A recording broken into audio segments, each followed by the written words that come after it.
En el nombre del Padre, del Hijo, del Espíritu Santo. Amén. Ven, Espíritu Santo, y llena los corazones de tus fieles, y enciende en ellos el fuego de tu amor. Envía tu Espíritu Creador, y se renovará la faz de la tierra. Estamos estudiando el Catecismo de la Iglesia Católica, su segunda parte, los sacramentos al servicio de la comunidad. Artículo 7, el sacramento del matrimonio. Estamos en este primer apartado, donde el Catecismo dedica 19 números al estudio del tema que tiene como título El matrimonio en el plan de Dios. El día de hoy vamos a profundizar en los números 1610 y 1611 con el tema El matrimonio bajo la pedagogía de la nueva ley. Número 1610 del Catecismo de la Iglesia Católica dice: la conciencia moral relativa a la unidad e indisolubilidad del matrimonio se desarrolló bajo la pedagogía de la ley antigua. La poligamia de los patriarcas y de los reyes no es todavía criticada de una manera explícita. No obstante, la ley dada por Moisés se orienta a proteger a la mujer contra un dominio arbitrario del hombre, aunque la ley misma lleve también, según la palabra del Señor, las huellas de la dureza del corazón de la persona humana, razón por la cual Moisés permitió el repudio de la mujer. Este es un número muy hermoso que nos presenta el Catecismo en esta mañana, queridos amigos. En la revelación hay un avance continuo hacia la pureza primigenia con la que el Señor creó el matrimonio como una vocación en el hombre y en la mujer. Hay toda una evolución en la Sagrada Escritura, hay todo un camino que se va recorriendo donde el pueblo de Israel poco a poco va conociendo cada vez mejor, de una manera más iluminada, el rostro de Yahvé. Por ejemplo, cuando Jesús en el Evangelio les dice: se os ha dicho en la Escritura, ojo por ojo y diente por diente, mas yo os digo, al que te pegue en una mejilla, preséntale también la otra. En un texto como esto se está haciendo referencia al avance progresivo que la revelación de Dios ha tenido en la historia. Con una pedagogía divina maravillosa, Dios se ha adaptado a nuestra capacidad de recibir su mensaje. Dios se ha adaptado a nuestra capacidad de recibir su revelación. Y esto nos quiere indicar que Dios es un extraordinario pedagogo. Dios nos conoce y sabe que el hombre es capaz de recibir en cada momento lo que va necesitando, pero que también es incapaz de recibir todo al mismo tiempo. Que el hombre tiene un condicionamiento muy grande, quizás por su cultura, para recibir algo que sea muy grande, y entonces tiene que ser dado paulatinamente. Así se ha dado la revelación, poco a poco, porque en ese poco a poco se le va purificando, poco a poco se le va despojando de todos esos condicionantes negativos que tiene la cultura que le rodea, y de esa manera va preparando el corazón para que pueda recibir todo lo que Dios le quiere dar en plenitud. Así como un niño se le va alimentando conforme a su capacidad, primero el biberón, después la papilla, después los triturados, hasta que ya es capaz de comer sólidos. hasta que ya es capaz de masticar por sí mismo. Así nos ha ocurrido con la revelación. Yahvé no podía revelarse a su pueblo tal y como lo hizo Jesucristo. Si hubiera venido Jesucristo sin la preparación de los profetas, no hubiera habido la capacidad para recibirle, y aún así, preparando todos estos caminos por medio de los profetas, muchos no le conocieron, no le recibieron, o conociéndole le rechazaron. Fíjense, queridos amigos, este texto que hemos leído, donde nos dijo ojo por ojo y diente por diente, en el momento que el pueblo recibió esta revelación o esta ley, ya era un gran avance con respecto a la cultura contemporánea a ellos. De alguna forma, era poner una medida a una reacción carnal de la venganza desmedida, respondiendo al mal con el mal. Esto es importante tenerlo presente. Ante si a mí me sacan un ojo, yo le saco los dos, Jesús no hubiera podido decir, mas yo os digo, el que te pegue en una mejilla, preséntale también la otra. Él no hubiera podido decir y enseñar esto si antes no hubiera habido un camino recorrido que era completamente necesario. Entre el ojo por ojo y el diente por diente de Moisés y mas yo os digo, al que te pegue en una mejilla, preséntale también la otra de Jesucristo. Hay alrededor de 1300 años de historia donde la pedagogía divina preparó a ese pueblo para escuchar la palabra de Jesús. 1300 años. Por esto, queridos amigos, es muy importante que aprendamos a leer la Sagrada Escritura en todo su proceso de evolución que culmina en Jesucristo. Que aprendamos a leer la Sagrada Escritura bajo la luz del Espíritu Santo, porque Jesús fue el que nos dijo, y os enviaré al Espíritu Santo, y Él llevará a su culminación todo lo que yo os he dicho. Por eso es que es tan peligroso que alguien extraiga un pasaje concreto de la Sagrada Escritura, especialmente del Antiguo Testamento, y de ese pasaje pretenda hacer un invento, un no sé qué, porque ese pasaje hay que leerlo en el contexto de la evolución que la revelación de Dios ha hecho al hombre, con esa pedagogía y con esa paciencia de ese Dios que ha tenido al hombre con buenos ojos. Eso mismo pasa en el matrimonio. Cuando uno lee el Antiguo Testamento y vemos cómo los patriarcas y los antiguos reyes tenían muchas esposas, alguno podría decir erróneamente que la Biblia justifica la poligamia.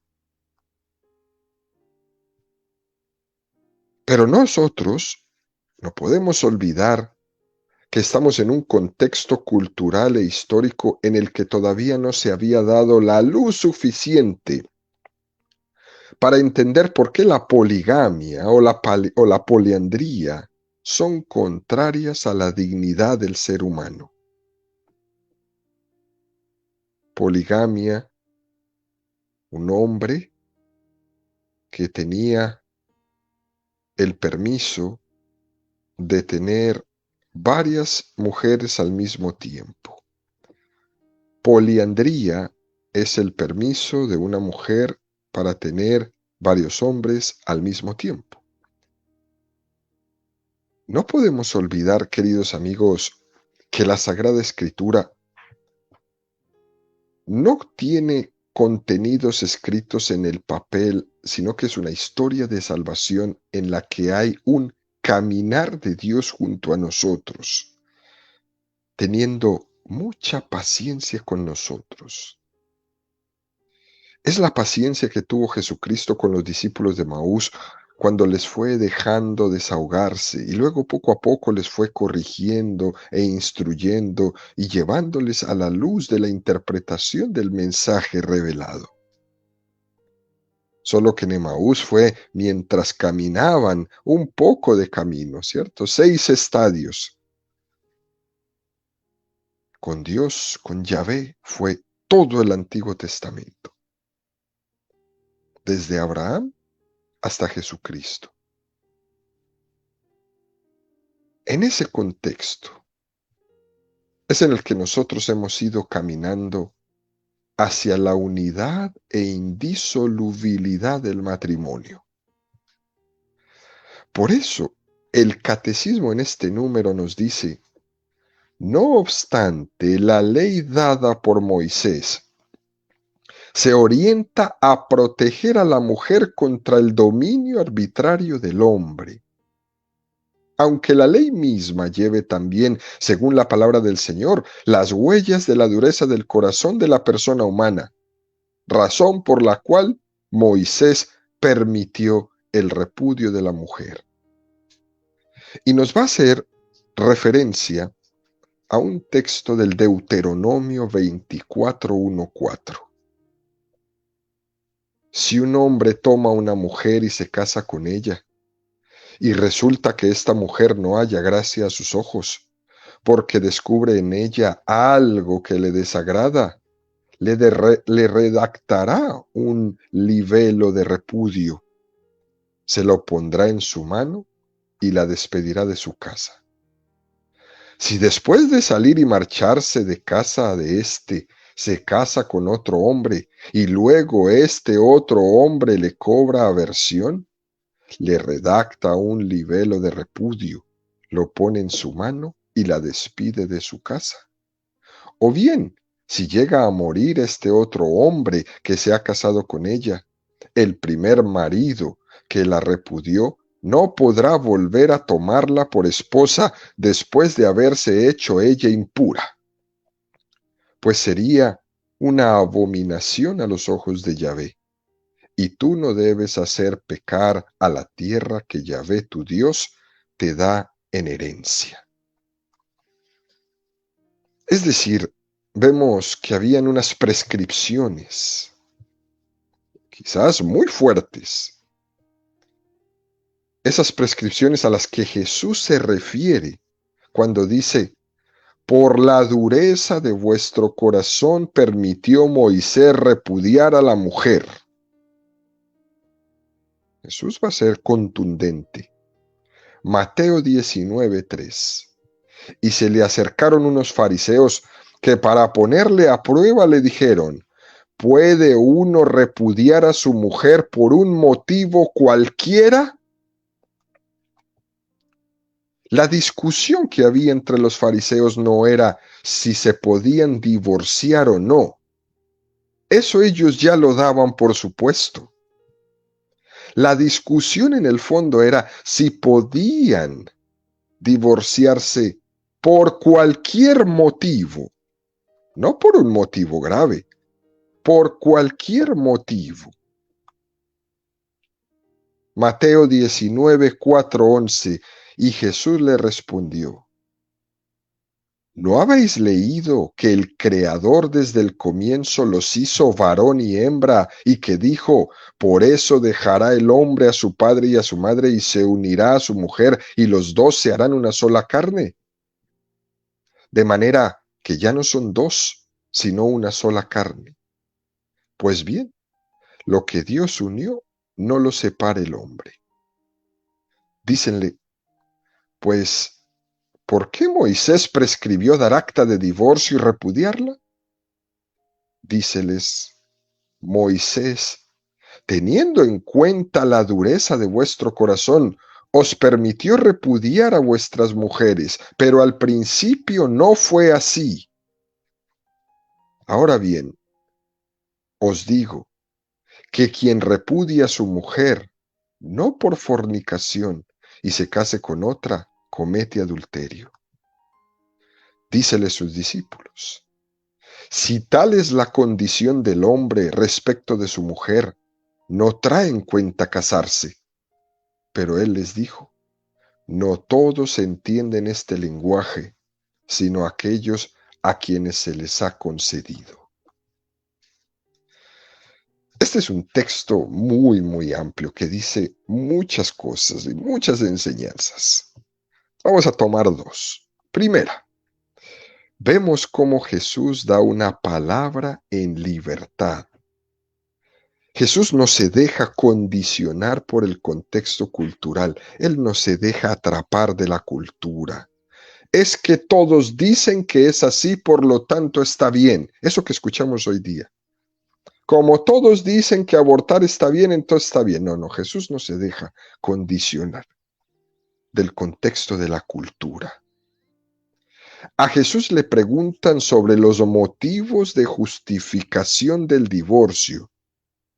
Pero Jesús no entra en los motivos y él responde con contundencia, de manera que ya no son dos, sino una sola cosa. Pues bien, lo que Dios unió, no lo separe el hombre.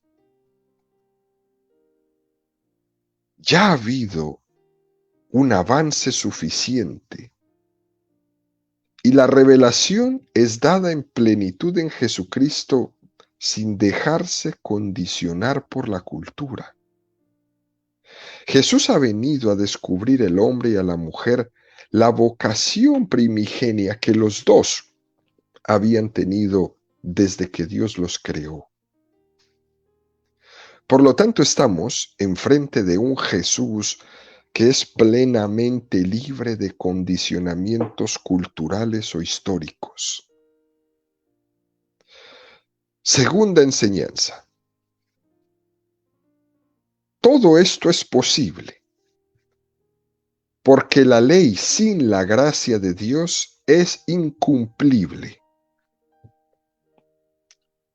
De hecho, Moisés en el Antiguo Testamento permitió el divorcio, porque todavía la gracia no había sido dada en plenitud.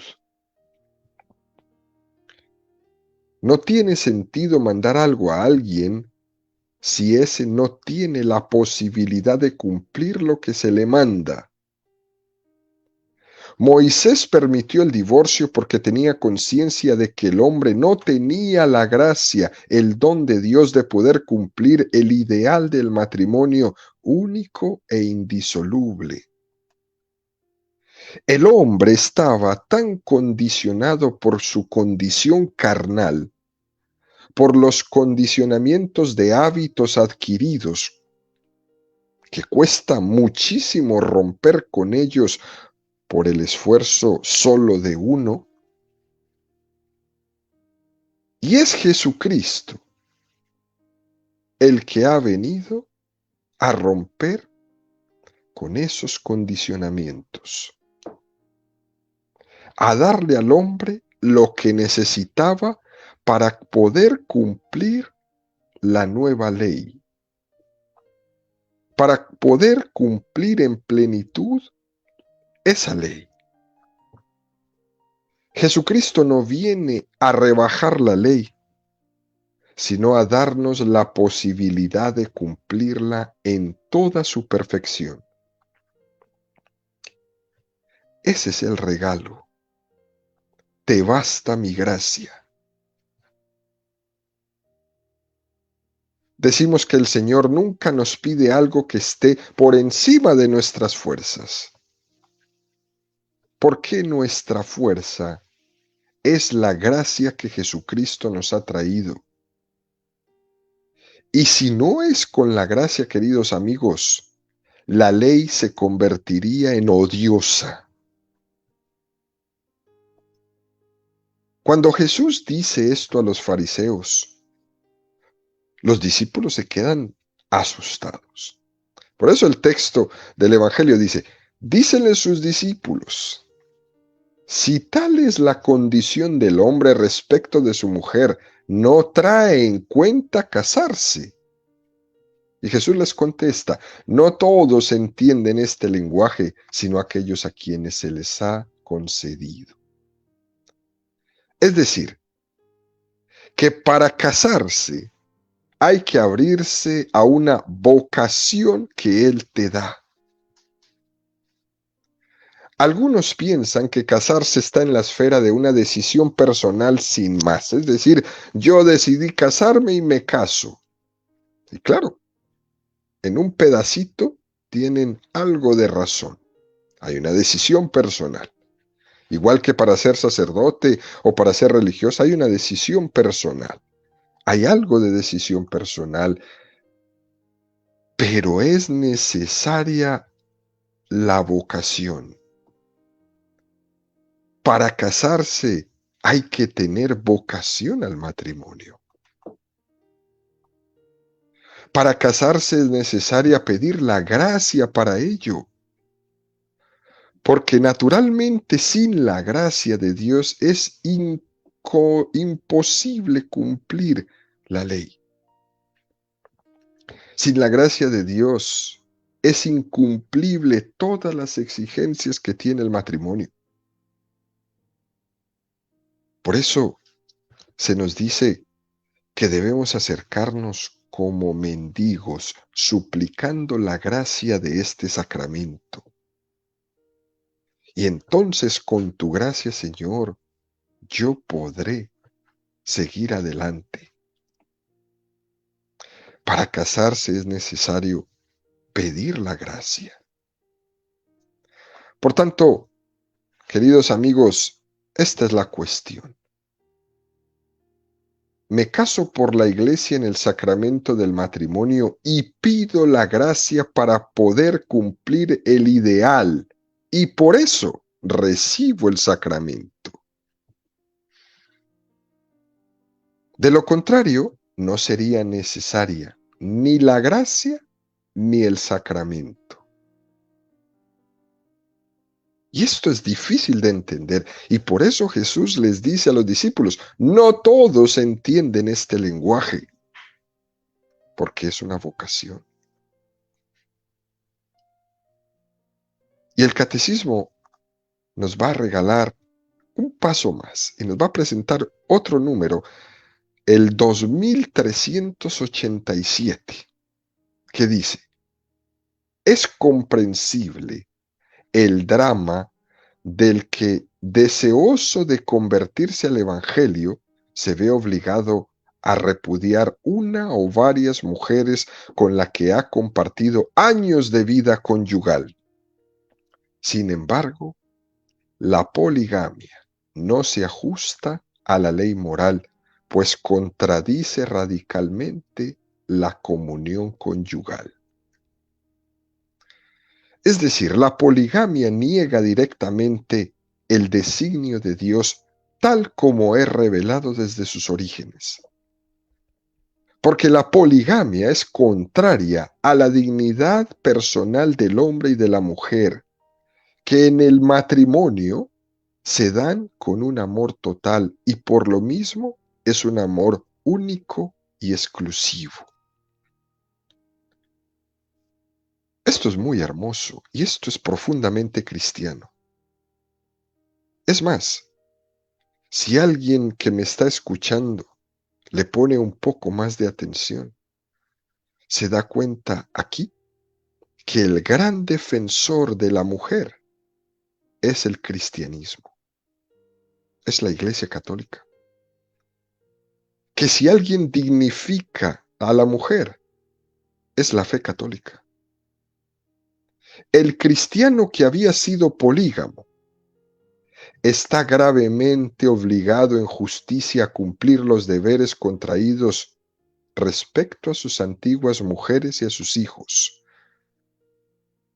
Cuando ha recibido la conversión en Jesucristo, no significa que tiene que echar todo por la borda, pero tiene que organizar su vida cumpliendo con todo. Fíjense, queridos amigos, en la poligamia No hay una relación dialogal, no hay una relación interpersonal. En la poligamia, la mujer está cosificada, es una cosa. Entonces tengo 4 cosas. Cuando la relación entre el hombre y la mujer es interpersonal, una persona llena plenamente el corazón de la otra. Cuando no es así, entonces tienen que ser muchas las que llenen el corazón de uno. El corazón es indivisible. Y por eso es que la poligamia es completamente contraria a la dignidad del ser humano.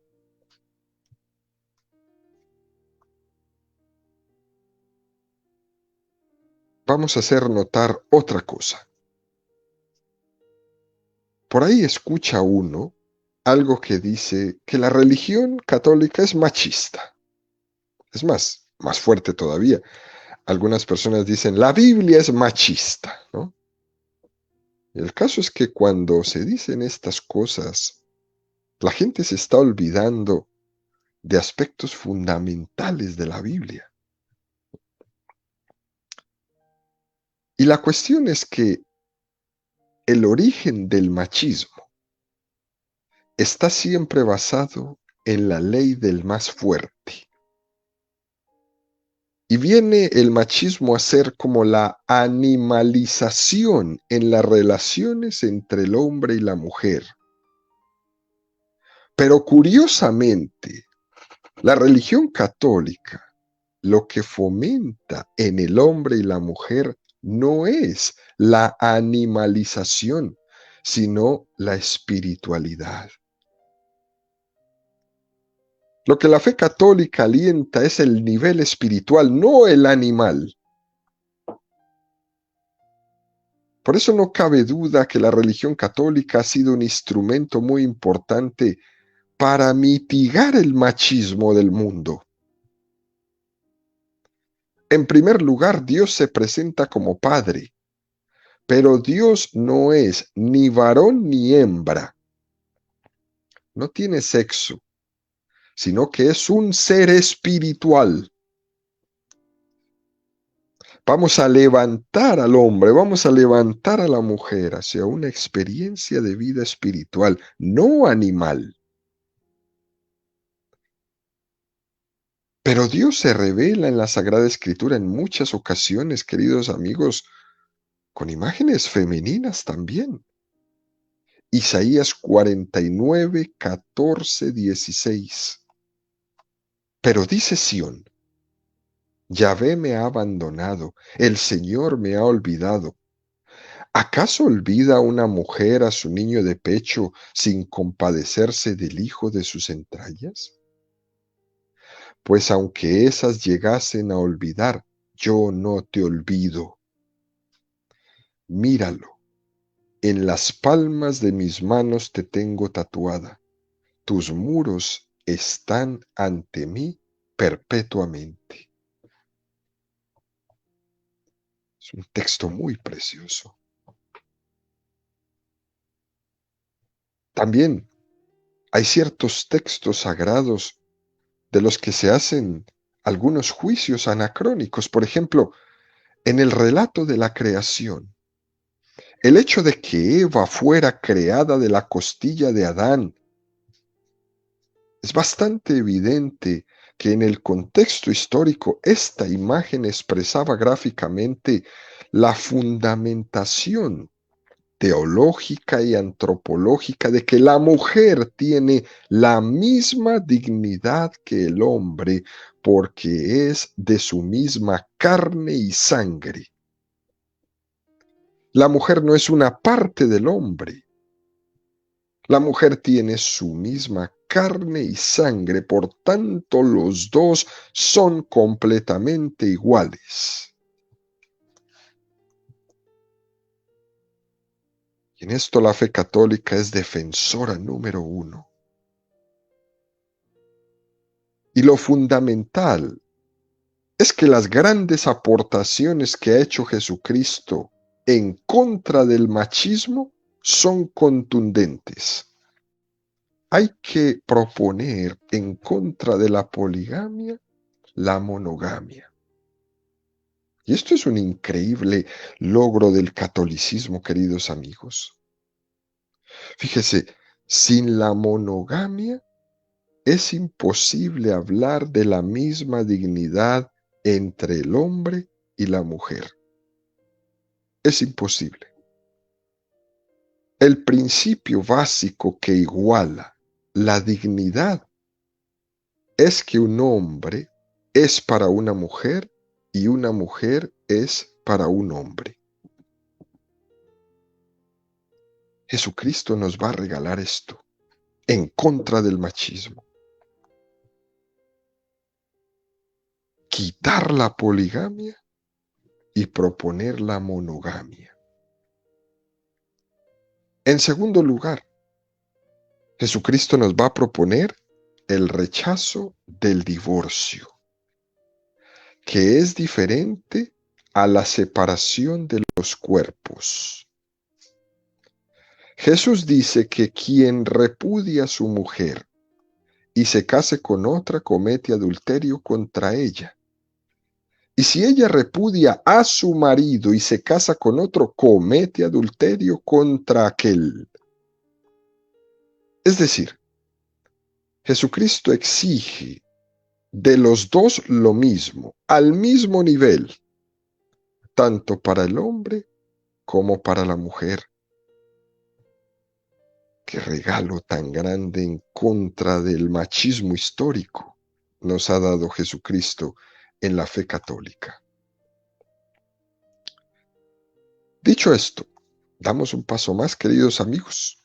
Número 1611 del Catecismo dice: contemplando la alianza de Dios con Israel bajo la imagen de un amor conyugal exclusivo y fiel, los profetas fueron preparando la conciencia del pueblo elegido para una comprensión más profunda de la unidad y de la indisolubilidad del matrimonio. Los libros de Ruth y de Tobías dan testimonios conmovedores del sentido hondo del matrimonio, de la fidelidad y de la ternura de los esposos.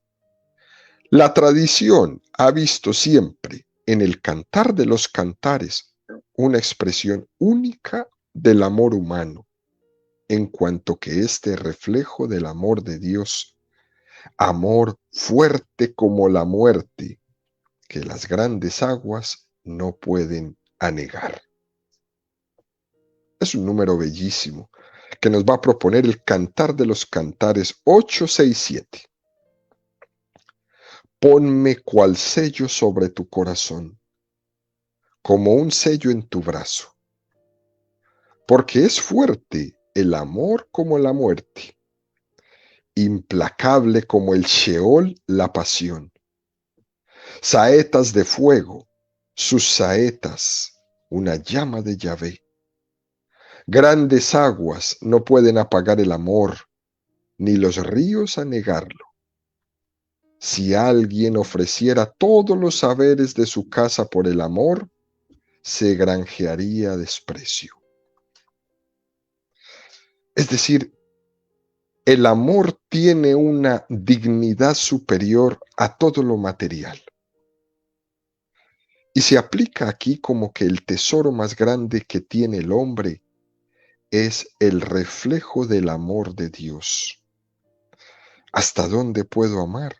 Hasta donde Dios ama. ¿Cómo puedo amar? Como Dios ama. ¿Y hasta dónde amo a Dios? Hasta el extremo. La expresión del amor de Dios es la capacidad que el hombre tiene de amar. La expresión del amor humano tiene que ser reflejo del amor de Dios hacia nosotros siempre.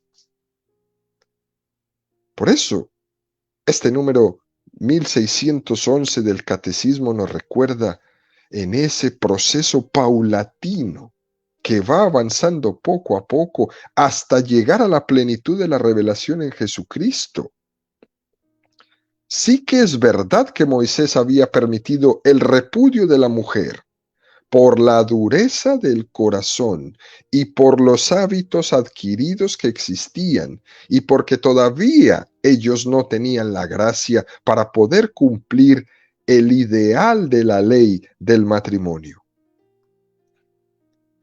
Pero también es cierto que los profetas fueron preparando la conciencia del pueblo elegido hacia una comprensión más profunda de esa indisolubilidad del matrimonio. Y sobre todo, hablan de la alianza de Dios con Israel bajo la imagen de un amor conyugal, de un amor exclusivo, de un amor fiel. Yahvé se ha desosado con este pueblo de Israel, se ha desposado con nosotros, se ha desposado en amor y en fidelidad. Qué texto tan hermoso. Y al decir esto los profetas ya estaban poniendo cuál era el ideal concreto de lo que sería el matrimonio. Yahvé se ha desosado con este pueblo de Israel, se ha desposado con nosotros, se ha desposado en amor y en fidelidad. Y muy especialmente en el profeta Oseas, donde se descubre el sufrimiento de Yahvé, porque quiere desposarse en amor y en fidelidad con Israel, pero el pueblo de Israel no le es fiel.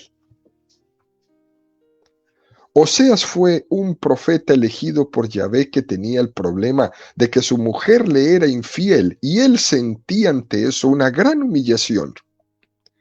Y por eso Yahvé elige a Oseas, porque tiene la circunstancia propicia para expresar el dolor que Dios tiene por la infidelidad del pueblo de Israel.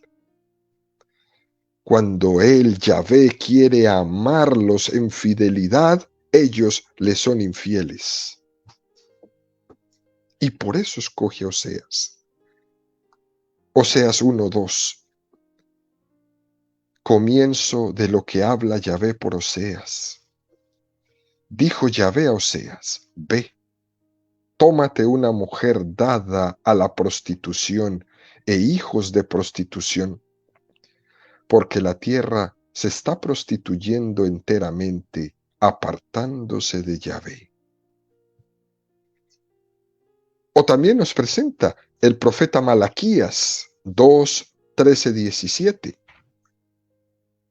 Y esta otra cosa hacéis también vosotros: cubrir de lágrimas el altar de Yahvé, de llantos y suspiros, porque él ya no se vuelve hacia la población, ni la acepta con gusto de vuestras manos. Y vosotros decís: ¿por qué? Porque Yahvé es testigo entre tú y la esposa de tu juventud, a la que tú traicionaste, siendo así que ella era tu compañera y la mujer de tu alianza. ¿No ha hecho él un solo ser que tiene carne y espíritu? ¿Y este uno qué busca? Una posteridad dada por Dios.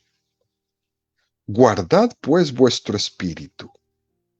No traiciones a la esposa de tu juventud. Pues yo odio el repudio, dice Yahvé Dios de Israel. Y al que encubre con su vestido la violencia, dice Yahvé Sebaot. Guardad pues vuestro espíritu y no cometáis tal traición. Vosotros cansáis a Yahvé con vuestras palabras y decís: ¿en qué le cansamos? Cuando decís: todo el que hace el mal es bueno a los ojos de Yahvé, y él le acepta complacido. O también: ¿dónde está el Dios del juicio? Es decir, queridos amigos, ese repudio que Moisés había consentido, Dios lo odia. Y por eso Jesucristo va a venir con toda la libertad a plantear lo que va a ser ese culmen de preparación de la pedagogía de Dios durante todo el Antiguo Testamento para proponer el gran ideal que es el matrimonio.